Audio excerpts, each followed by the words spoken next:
I actually am sitting here. I'm going to have to. I'm doing this. I got you. Look at you, man. You're like the karaoke driver. Yeah, exactly. Like, what's his name? James Corden? Yeah. Yeah. I don't have anybody to sing with, so I'm going to put you over to the other side, and then you can sing. You can be my passenger. Yeah, right? You know? Oh, my God. Well, I just want to thank you for your time, man. I really appreciate this. And for all the Rock Titan TV fans out there right now, we're with Carl Canedy, the legendary drummer for the RODS, and we're going to be talking about a new project that he's on, which is very exciting. And some other things maybe that people don't know so much about. But, Carl, I just want to thank you and welcome you to Rock Titan, man. Thank you for having me. Yeah, you know what? It's so cool getting to talk, just a couple of PA guys, man. I didn't totally realize you were up there in Scranton. That's right. But Scranton and Philly are two different worlds, right? Well, I mean, that it is. Even though they're only about 2 hours apart. Yeah, Philly's the cool place. Scranton is not. But you're there. You've been there, right? I'm here. I've been here forever now. Yeah. It was a woman who brought me here. I would never come here otherwise. People ask me, "How'd you wind up in Scranton?" Like, why would you ask that? It had to be a woman. Why else would someone come here on their own? That's so funny because I said that about Delaware. That's when I met my wife. She sucked me over into Delaware for a little while. I didn't mind the taxes. Yeah, I know. Delaware's cool. Yeah, I didn't mind it. But anyway, so... we're with Carl Canedy again, Rock Titan fans, and you know him as, the drummer for the RODS, which, you guys have had, a career in an era that sadly may never be replicated.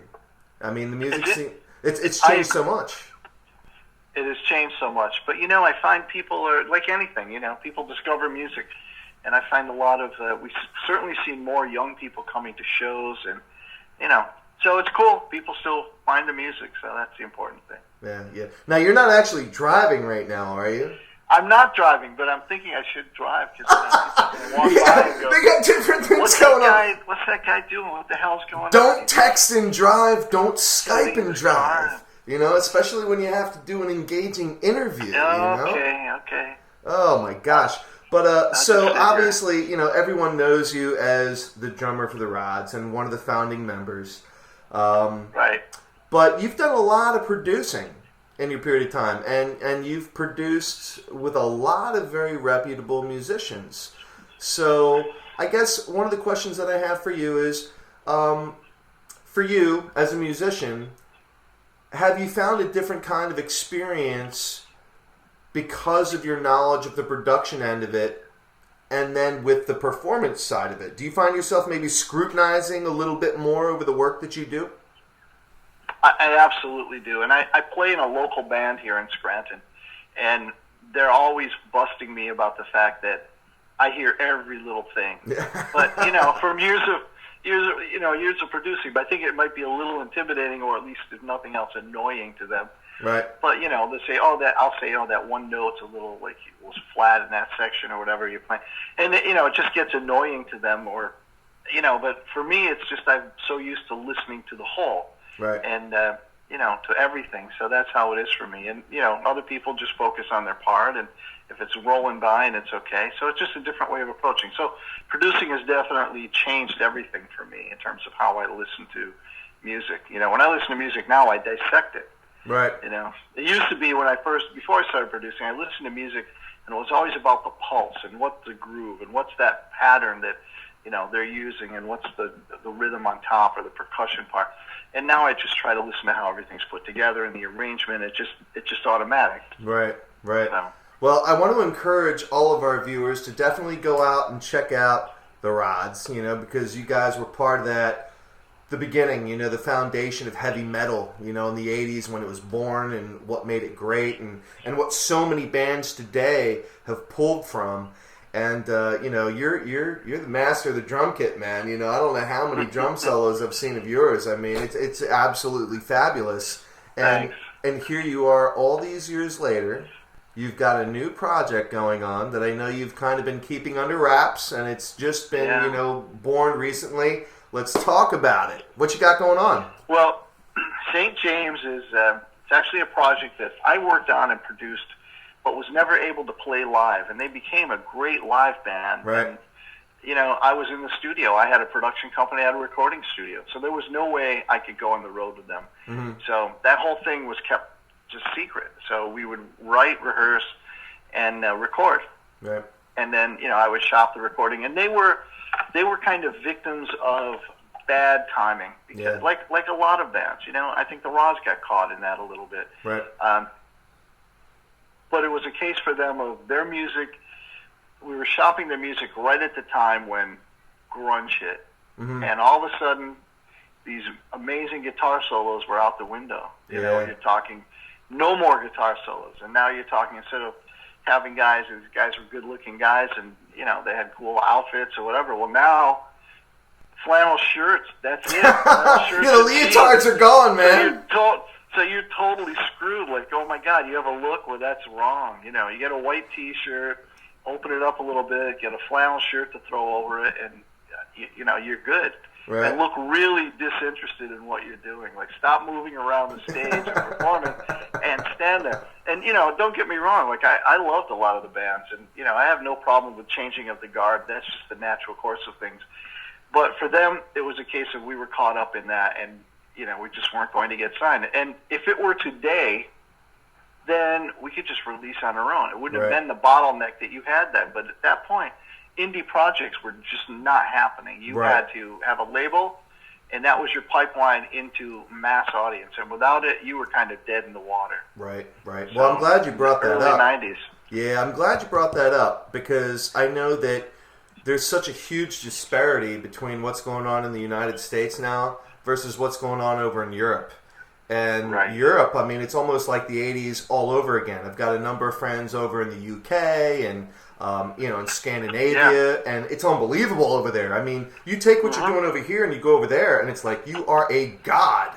I mean, it's really unbelievable. And I know that one of the labels that got you involved with this, you just recently signed with Sleazy Rider. Correct. Yeah, so we're so thrilled about that, you know. Yeah. So I mean, and I imagine that and they're a European label. Mm-hmm. So, what's your experience been like? I mean, let me ask you, because you've been a part of that, you know, major touring band. You've been there, done that. What's your experience been like? I mean, obviously back in the 80s, well, it was what it was. But things have changed over the last 10 years. Have you done any touring over in Europe where you can draw a comparison? Well, you know, we've been going over every year now for probably 8 or 10 years. Okay. And, you know, the fans, we have a lot of friends now who actually come out and see us because they've just been friends. We've been, like, I have one friend from Norway. We had been pen pals since the advent of the internet. We had been friends. And he wrote me a fan letter, and we just had stayed friends. Then he got us a gig in Norway. And so now he comes to gigs, and I actually called him the DNC because he and his friends came, his brother and a couple of the guys, and they were going to help us one day, the first day in the festival in Norway. And so they were partying, and by the time it came time to help us, they were drunk as hell. And so I called them the DNC, the Drunken Norwegian Crew. But now the DNC comes out, you know, they come out a lot to our shows, and it's great. That's cool. But the fans are really... European fans are there for the music. They really know the music. They know what's real and what they believe in, you know, what they like. And it's a different fan base as far as being fickle. I think in the States we've all been fed what's the cool thing and the trendy thing, and we've been fed a diet of that growing up. I mean, I've seen it with my daughter in that she's a music teacher now, and she has a lot of depth of music, but most of it's because I forced it on her. You need to understand who B.B. King is and why B.B. King is important. You need to know that, you know. You had to force it on your daughter? Your progeny? You know, like, seriously, you know? That's like in the genetics. That's in the DNA. What's that like for you? You know, she is the musician that I would always wanted to be. I mean, she's got an incredible ear. I think at this point she probably has perfect pitch. She can just hear things. She's just great, you know, in terms of being a great musician. And she's really able to play a lot of instruments. And she just doesn't practice drums, but she's got that whole cool Ringo feel when she plays. You know, just in the pocket and just solid. My God, you kill me. You can do all this, and She's she a had to drummer teach too. guitar, but she's a really good drummer. But she almost never practices because she plays. It's like, wow, you're very. She's all over it. Nice. And, she didn't know how to play guitar, and she had to teach it for school. So she picked up a guitar, and she's been playing piano since she was 4 or something. But okay. So it wasn't that she doesn't know theory or the notes, but she just like, okay, this is an F, this is an F sharp, and I get it. And then she picked it up and she started going through the books, and she was able to teach guitar. Wow. Like, wow. You got to be a proud papa, man.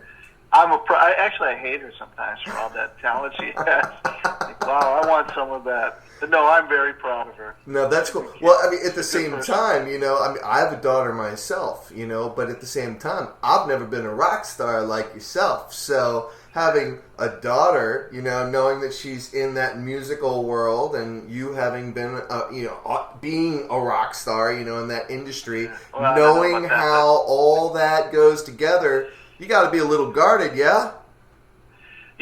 I didn't say I was the homeroom dad because I had the studio and I had, some people working there, and I had, I had a flexible schedule. So okay. I was the homeroom dad. So I'd wear my Oxford shirt and go in, and I, bring cupcakes. What can I do to help, Mrs. So-and-so? And I would just be the homeroom dad, right? So in the small town I lived in, nobody knew.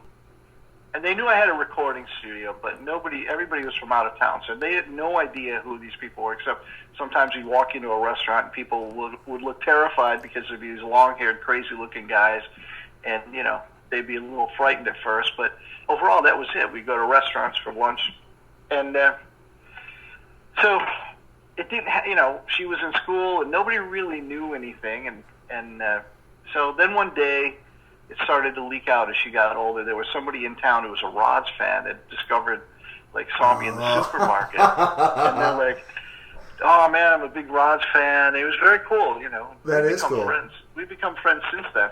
But then other people were RODS fans here, which always shocked me, and then people in Scranton. And so little by little, suddenly those people were related to the teachers in some way or friends. And so little by little, it got out that I was the RODS, and I was always concerned because in our early days of the RODS, when we were single, right?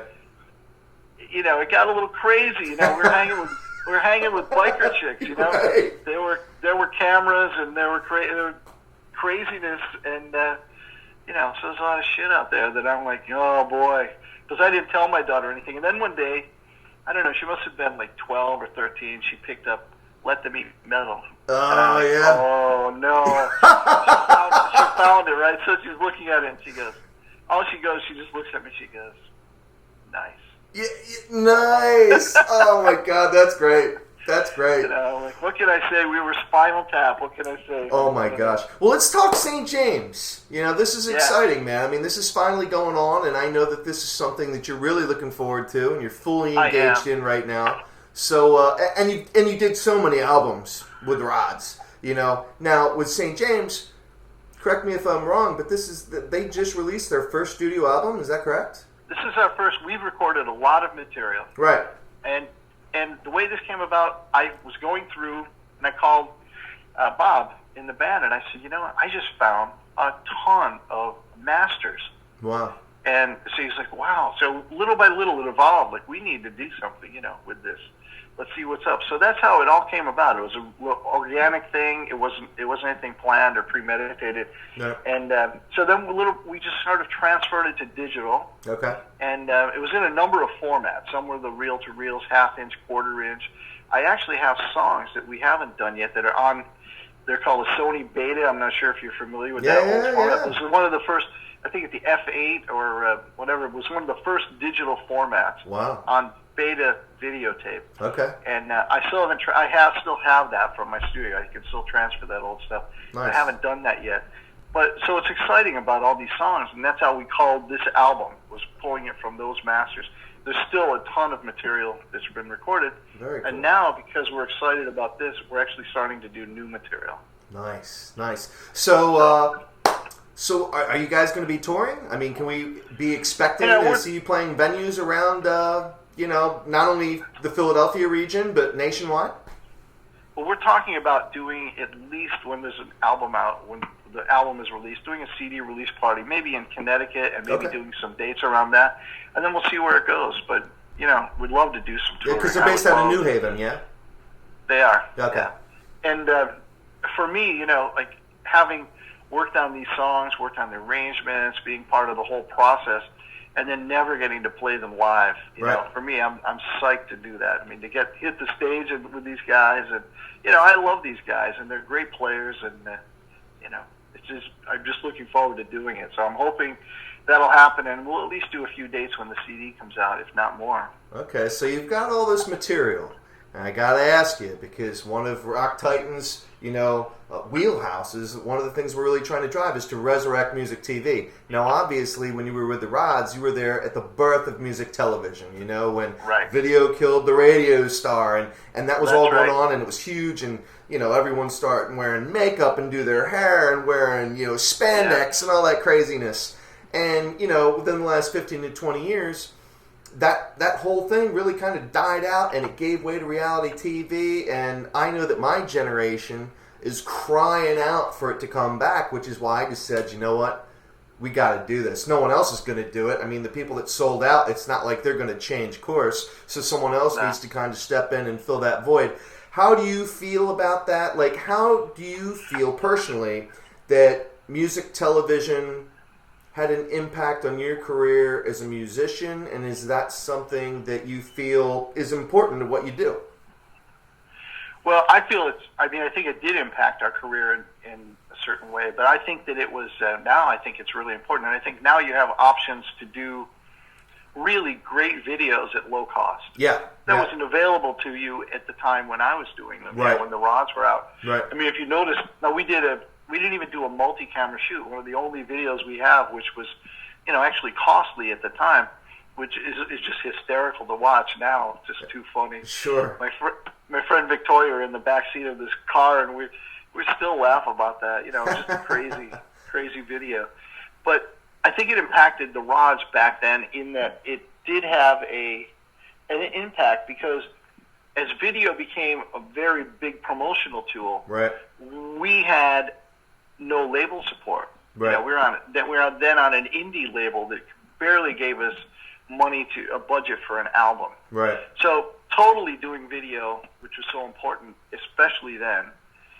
But now I think video is more important than ever. As long as you're creative, you can come up with it. And I watch them. There's some incredibly creative videos that are done virtually nothing. Yeah. And they're incredible, and they make it so much more fun to watch. You're listening to a tune, and you're seeing this cool video. And to me, I actually want to do for the next RODS thing, but for St. James, I would love for us to just go in, find a warehouse, or find a cool, like maybe do it on a dock with the ocean and boats behind us, or something crazy and just cool, and just do a multi-camera shoot of us playing the songs. Like nothing crazy, but I would love to do that. I think it's important to have. I think it's not just a tool, but it's just important to have that stuff. I think the visual is important, even if you're not doing a production to tell a story, but just the performance, just to see the guys slogging it out. I love the just basic video as a musician. I love to see, like, oh, that's how the drummer played that. That's cool. I see how he approached that. Or look at the singer. Or the singer in Shinedown, who's like constantly doing the up and down thing with the mic, which is, obviously someone taught him about watching his P's and, the plosives, but it's like a weird thing to me, and yet I love it, but I was like, stop. Get a windscreen, buddy. I'm just getting sick of that. Like, making me dizzy. Oh, man, yeah. No, you got to do it. You got to do it because I want it, and I want to get it out there. We got to get this going. I'd love to do it. Yeah, no, that'd be cool. I'll tell the guys. Please do. So, being a producer, are you doing the producing for St. James as well as being the drummer? I think at this point on this new material, we'll probably co-produce it. Okay. Because everybody's had experience, and it's a new age technology. But I mean, we'll all have our input. I'm big on arrangements, so no matter what, I usually weigh in on arrangements. But we've worked together. We really we're very cohesive and work together. Really never had any issues or any real butting of heads where it just came down to somebody having to say it has to be this way. We never had that. We always just everything was very smooth, which was great. I mean, That's they're cool. good guys to work with. I've always enjoyed it. That's why I want to play live, because it's always been frustrating to not hit the stage with those guys and to see other drummers out there like, damn, that really, I want to be there. Nice. So what do we have coming up? What's next? What are you doing? What's next is we are waiting for a release date, and at that point, then we're going to start looking to do shows, and hopefully, and also we're starting now. I just now have a new song sent to me that I'll probably start working on a drum track on. Oh, cool. So we're probably going to do some new material, which may make the album. We'll see, the new album. But if not, we're going to start doing new material. So that's exciting. Cool.